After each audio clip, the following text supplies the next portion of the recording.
DC the voice, Alabama Prison Profiles. What's going on with y'all, man? Make sure y'all like, subscribe, share the video, comment on the video, donate to the channel's Cash App and PayPal at Bama Prison Files with 2 S's if you're feeling generous, man. Shout out our sponsor, PAX Los Angeles. Make sure y'all visit their online store, linked in the description for the gas, edibles, vapes, merch, etc., man.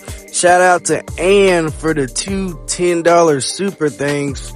Man, we really appreciate you and everybody else coming through for the platform for the holidays, man. Shout out Hayden too, man. As an expectant father, man, I'm getting to see everything my dad was telling me about fatherhood growing up, man. Meaning that my Christmas is gonna be what my dad used to call a Bob Cratchit Christmas, man.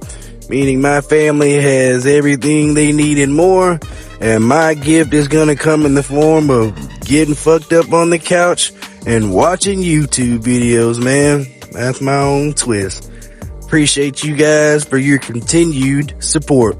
Now today, we reflect on an account of a time in the Alabama Department of Corrections when well-behaved prisoners were released on Christmas to spend it with their families. Now, it was really a task finding these pictures and Life magazine excerpts from 1939, so y'all give me some credit. Here we go. The week before Christmas in 1938, convicted rapist Robert E. Hodges was allowed to walk out of the gates of Montgomery's Kilby prison, escorted only by a photographer from Life magazine. He had promised to return in January, and prison officials, backed by Governor Bibb Graves, took him at his word. Incredibly, the vast majority of men paroled for Christmas returned to prison voluntarily, enough so that Graves considered the program a success. Yet, the program ended in 1939 after 12 years.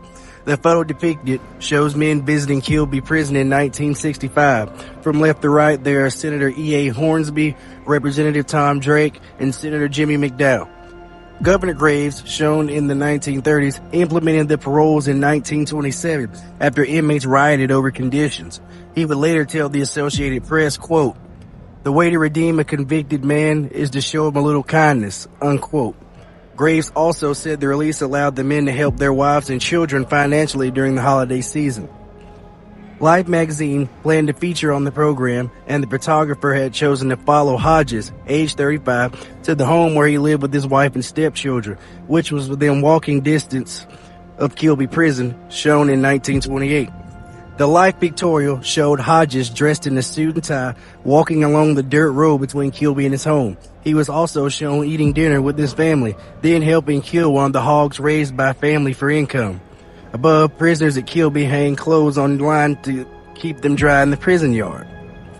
The practice put the prison system in a good light, yet officials were forced to defend it in the press each year. The 1939 Life story touted the practice as a success. Only 63 inmates of 3,000 had not returned over the years. The photo above shows the state prison in Wetumpka in the 1930s.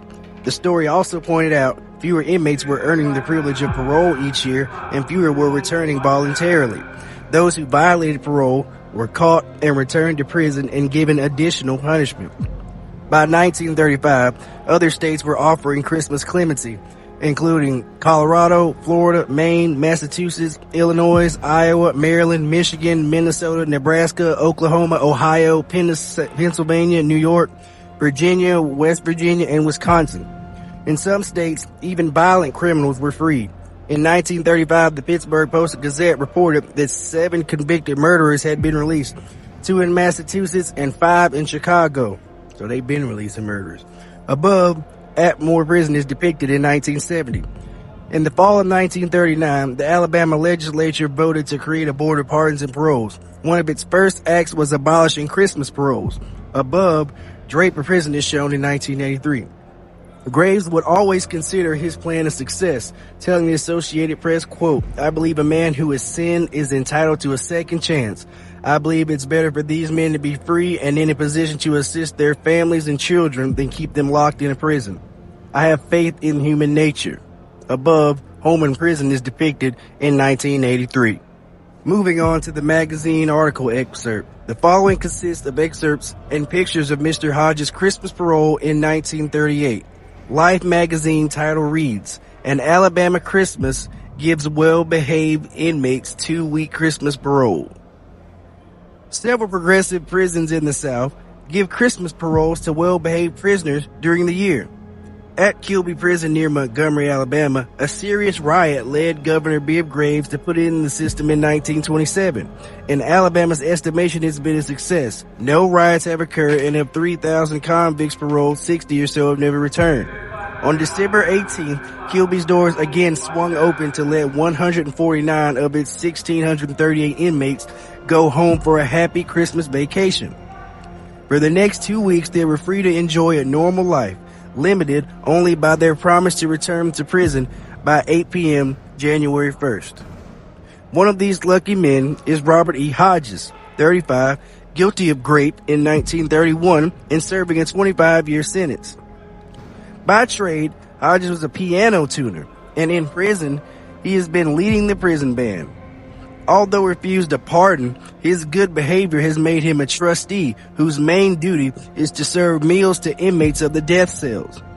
In 1936, he was given a test parole, which was revoked when his wife wrote the Pardon and Parole Board that he had got drunk and deserted his family. Last year, he was given his first Christmas parole. This year, he was given another. Life's photographer spent the first day of freedom with Hodges, saw him welcomed home by his family, watched him work in his yard, play the piano in his parlor. All right, y'all, we're going to get into and break down some of these pictures, right? So first off, I got the cover and the title in back and forth or whichever order, man. You can see this, the title back then, as well as the Life magazine cover of this issue, man. Shout out to Life magazine. Now, in the first picture here, we see Mr. Hodges, right, just cooling in his prison cell back at then Kilby. Man, it looks like he's allowed to have a broom, a whole broom in the cell back then. And the heater is also noteworthy of mentioning, in my opinion, man. I heard some places in Alabama actually have heating and air conditioning today, but not the majority, man, because Pitbull still finessed me at $30 talking about he cold and need a damn sweatshirt. Cool picture though, man. Now moving on to this second picture here, we have an instance here of inmate Hodges going about his trustee prison job, just serving food to death row prisoners, man. You can see he's serving prisoner Adolph Smith here, convicted murderer. Looks like the cell door is open or he stepped into the cell, but the point I'm wondering about is, I guess there weren't any food troughs, ports back then, maybe not in death row. So they had to physically open up the cell to feed death row prisoners, man. Interesting. Also, it looks like some decently healthy portions on the tray, man. Now, moving on to this third photo here, man. It looks like it depicts the warden of Kilby at the time, Boswell, checking out Hodges for his 2-week Christmas parole. Man, they say he's dressed in civvies or civilian clothes, clean as a whistle back then, man. Even criminals wore suits back then, right? Fresh to death. Don't the warden look like he's saying, all right, goddammit, you better not go out there in the free world and fuck up and embarrass me. And if you don't come back, Oscar Dees is coming to track you down and fuck you right on up. It's an inside joke, man, for those of y'all that have been following the former warden's account in my previous videos. Y'all check that out. Now, moving on to the fourth photo, shows Trustee Hodges walking out in front of the old Kilby prison on his own fruition for the first time in a year. Not even a year in, and getting a trustee Christmas parole, man. The grace of the system back then. Remember, bros, the convicted, what's the name, man? You know what I'm saying?